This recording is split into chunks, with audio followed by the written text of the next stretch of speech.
International Human Rights Day, observed on the 10th of December, marks the adoption of the Universal Declaration of Human Rights by the United Nations General Assembly. The Human Rights Commission of Sri Lanka commemorated this significant day with a special event in Colombo. I would like to remind you once again that protecting human rights is protecting humanity. We recognize the responsibilities of the Human Rights Commission of Sri Lanka and ensure that those at risk are supported and are committed to improving human rights. Idea that democracy is about human rights really fell into place during the 2022 Aragalaya, in my opinion. It was a very spontaneous movement, the Aragalaya. And therefore, this is about people realizing the fallacy of, on the one hand, calling for democracy, demanding democracy, and then on the other hand, looking at human rights in a very limited way. And so I think now we could really say in Sri Lanka, we have come of age. Citizenry has come of age when it comes to democracy, because democracy is entirely about human rights. Limited government, checks and balances, separation of powers, protection of fundamental rights. This is eventually all about preserving the rights and liberties of the people.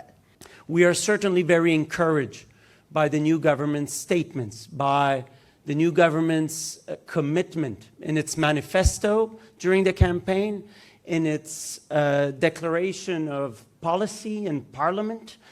We're really encouraged by the commitment to prioritize human rights, by its commitment to address corruption, to strengthen institutions and rule of law, to ensure social justice, to promote national unity and integration, and the strong words against hatred, against divisive rhetoric. And we're certainly encouraged because the government is seeing this not only as the right thing to do, but also these strengthening rule of law, strengthening institutions, not only as the right thing to do, but also as a fundamental condition if we are to recover from the economic crisis, if we are to develop and grow as a country. I want to emphasize how the United Nations stands by your side and how we are committed here in Sri Lanka in accompanying the government, the authorities, in advancing its priorities and meeting its human rights obligations. We say that government officials, especially the police, should not be used as accomplices to crime. The police are not just another armed group. They are a professional group for the protection of the people, a civil force. This professional force should not act based on emotions. Not only the police, any government official should not do so.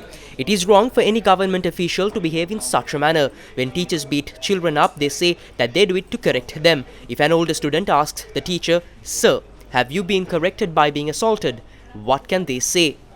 There are two answers.